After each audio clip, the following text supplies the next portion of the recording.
একটু ডিফারেন্ট টাইপের আলোচনা করতে চাই আর কি। আপনারা কোরআন সুন্নাহর আলোচনা শুনতেছেন, আরো ইনশাল্লাহ শুনবেন। আমি একটু ইতিহাস নিয়ে আলোচনা করি। হ্যাঁ, মোটামুটি আমি এগুলো নিয়ে বিভিন্ন জায়গায় একটু টুকটাক কথা বলার চেষ্টা করি আর কি। তো আজকে যে টপিকটা নিয়ে কথা বলবো এটা হচ্ছে আহলে হাদিসদের ইতিহাস। আহলে হাদিসদের ইতিহাস সারা বিশ্বে কিরকম এবং ভারত উপমহাদেশে কিরকম, খুব সংক্ষিপ্তভাবে বলার চেষ্টা করব। ইতিহাসের আলোচনা শোনা খুব কষ্টকর কাজ, আমি জানি, কারণ ইতিহাসের আলোচনার বিষয়ে মনোযোগ ধরে রাখা অনেক কঠিন। আমি খুব বেশি সময় নিব না, 8-10 মিনিট টাইম নিব। এর মধ্যে খুব দ্রুত সংক্ষেপে আমি ইনশাল্লাহ বলার চেষ্টা করব। একটু মনোযোগ দিয়ে শুনতে হবে, হ্যাঁ, কারণ এগুলি আলোচনা সব জায়গায় সচরাচর পাওয়া যায় না। একটু শুনে রাখেন, আপনার ইনশাল্লাহ কখনো না কখনো কাজে আসবে। কারণ আমি এমন অনেক লোককে দেখছি যে এই জাতীয় তথ্য না জানার কারণে আহলে হাদিস সম্পর্কে তার একটা বিরূপ ধারণা হয়েছে এবং এক পর্যায়ে আহলে হাদিস মানহাজ থেকে সে সরে গেছে। তাকে অনেকে সমাজে বিভিন্নভাবে বলছে আহলে হাদিসরা ব্রিটিশদের দালাল, ইংরেজদের দালাল বা ইহুদিদের দালাল, এরকম শুনেন না? তো এরকম অনেকেই আছে যারা শুনতে শুনতে এক পর্যায়ে কিছু কিছু বিশ্বাস তার মধ্যে চলে আসছে, হয়তো এখানে কিছুটা সত্যি। এই ধারণা নিতে নিতে সে একসময় সরে গেছে। তো যার ফলে এই আলোচনাটুকু একটু মনে হয় প্রয়োজন আছে আমাদের, একটু মনোযোগ দিয়ে 8-10 মিনিট। হ্যাঁ, আচ্ছা, আহলে হাদিস কারা? আহলে হাদিস হচ্ছে সারা বিশ্বে যারা কোরআন এবং সহিহ হাদিসের অনুসরণ করে, তারাই কি আহলে হাদিস। উনি বাংলাদেশে থাকলেও আহলে হাদিস, ইংল্যান্ডে থাকলেও আহলে হাদিস, উনি সৌদি আরবে থাকলেও আহলে হাদিস। আপনি সৌদি আরবের একজন আহলে হাদিসের সাথে কথা বলে দেখেন, দেখবেন আপনার বিশ্বাস তার বিশ্বাস একই। হাদিসের বিষয়ে আপনি যে হাদিসগুলি যেভাবে গ্রহণ করেন, তারাও দেখবেন সেই হাদিসগুলি সেইভাবেই গ্রহণ করে। তো সারা বিশ্বের আহলে হাদিসদের আকীদা এবং মানহাজ একই। তো এরা কিভাবে তৈরি হলো বা কোথায় থেকে আসলো? আহলে হাদিসরাই মূলত ইসলামের, আপনি যদি বলেন মূল ধারা কারা, ইসলামের মূল ধারাই হচ্ছে আহলে হাদিসরা। এই মূল ধারা থেকে কেউ কেউ ছুটে গিয়ে বিভিন্ন ধারায় পরে চলে গেছে, এরা মুসলিম। কিন্তু আপনি যদি ইসলামের মূল ধারা কারা এটা বলেন, এটা বলতে হবে সালাফি বা আহলে হাদিসরা। এখান থেকে হানাফি বা অন্যান্য মাযহাবগুলি পরবর্তীতে তৈরি হয়েছে। তৈরি হওয়ার পর যে অবশিষ্ট কিছু মানুষ ছিল, আগেও অল্প ছিল, এখনো অল্প, এরাই মূলত আহলে হাদিস। এই আহলে হাদিসদের সারা বিশ্বে বিভিন্ন নাম আছে। যেমন ভারত উপমহাদেশে এদেরকে কি বলা হয়? আহলে হাদিস বলা হয়।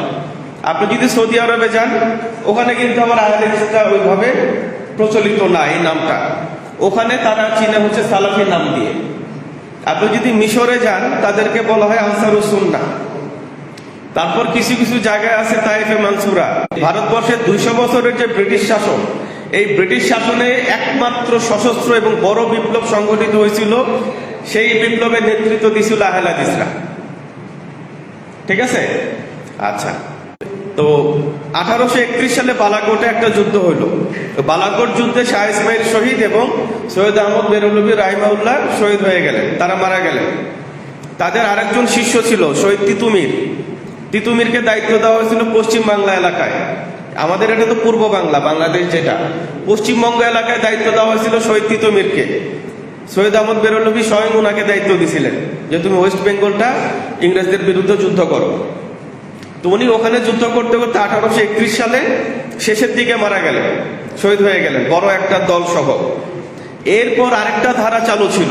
দুইটা ধারা চলে যাওয়ার পর এরা শেষ হয় নাই, নেতৃত্ব পরিবর্তন হয়েছে।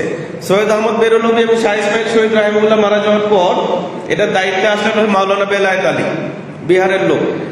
মাওলানা বেলায়েত আলী প্রায় 17-18 বছর নেতৃত্ব দিলেন যুদ্ধের। উনি এক পর্যায়ে মারা গেলেন। তারপর নেতৃত্বে আসলে তার ছোট ভাই মাওলানা এনায়েত আলী, উনিও 5-7 বছর নেতৃত্ব দেওয়ার পর মারা গেলেন। তারপর মাওলানা এনায়েত আলীর বেলায়েত আলীর বড় ছেলে মাওলানা আহমেদুল্লাহ, উনি দায়িত্ব নিলেন। তো ইন দ্য মিন টাইম সিপাহী বিপ্লব শুরু হয়ে গেছে ভারতবর্ষে 1857 সালের দিকে। সারা ভারতবর্ষে স্বাধীনতা আন্দোলন তুলমুল আকারে শুরু হয়ে গেছে। মানে ব্রিটিশরা থাকার উপায় নাই এখানে, চারদিকে খালি প্রতিরোধ। তো এই প্রতিরোধটা তারা অনেক কষ্ট, অনেক নির্মম অত্যাচারের মাধ্যমে এটাকে তারা দমন করতে পারছে ওই সময়। না হলে ব্রিটিশরা ওই সময় চলে যাওয়ার পরিস্থিতি তৈরি হয়ে গেছিল। তো ব্রিটিশরা এই 1857 সালে সিপাহী বিপ্লব দমন করার পরে তাদের মাথায় আসছে যে এত বড় বিপ্লব কারা বানাইলো আসলে। তো এই যারা বানাইছে এই জনগোষ্ঠীকে নির্মূল না করা পর্যন্ত তাদের এখানে রাজত্ব করা সম্ভব না। যে কোনো মূল্য হোক এই জনগোষ্ঠীকে তাদের নির্মূল করতেই হবে। তারা অনেক খোঁজখবর নিয়ে দেখলো এরা মূলত আহলে হাদিস, এবং এরাই এই বিপ্লবটাকে এত দূর পর্যন্ত নিয়ে আসছে। পরে এদেরকে নির্মূল করার জন্য একটা স্পেশাল ট্রাইব্যুনাল বানানো হলো 1863 সালে, যেটাকে বলা হয় ওহাবি ট্রায়াল। এই ওহাবি ট্রায়ালের কাজ কি ছিল? সারা ভারতবর্ষে 8-10টা আদালত বানাইছিল তারা।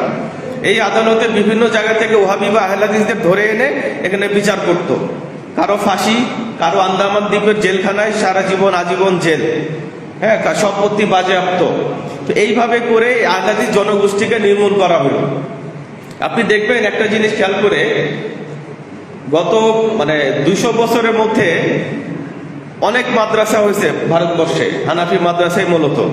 আহলে হাদিস কোনো মাদ্রাসা আপনি পাবেন না যেটা বয়স 150-200 বছর। কারণ ব্রিটিশরা আহলে হাদিস মাদ্রাসা করতে দিত না, আহলে হাদিস মসজিদ বানাইতে দিত না। তো এই জনগোষ্ঠীকে তারা এইভাবে নির্মূল করার চেষ্টা করছে, এইভাবে কন্ট্রোল করার চেষ্টা করছে। এখন আপনাকে বলেন, আপনাকে যদি কেউ বলে যে আপনি ইংরেজদের দালাল, এটা কি আপনি মানবেন? অন্তত 2-1টা তথ্য দিতে পারবেন না তাদেরকে? উত্তর দিতে পারবেন না? আমি মূলত এই জন্য একটু কথা বললাম যে অনেকে হীনমন্যতায় ভুগে, হয়তো বা আসলে ছিল এরকম দালালি ছিল, হ্যাঁ, অনেকে ধারণা, নিজের এবং কিছু মানুষ দেখছে, এই জন্য বললাম আর কি। তো যাই হোক, এই ধারণাগুলি আমরা নেওয়ার চেষ্টা করলাম যেন আমরা বিভ্রান্ত না হই, কেউ আমাদের বিভ্রান্ত করতে না পারে। আমাদের গৌরবময় ইতিহাস আছে, সারা বিশ্বেও আছে, ভারতবর্ষেও আছে, এবং আপনি এই গৌরবময় ইতিহাসের যে জনগোষ্ঠী, আপনি সেই জনগোষ্ঠীর অংশ। নিজেকে ছোট ভাবার কারণ নাই। ইনশাল্লাহ আমরা কোরআন হাদিসের অনুসারী, আল্লাহ ইনশাল্লাহ আমাদেরকে ভালো রিওয়ার্ড দিবে, আমরা আশাবাদী ইনশাল্লাহ। আসসালামু আলাইকুম।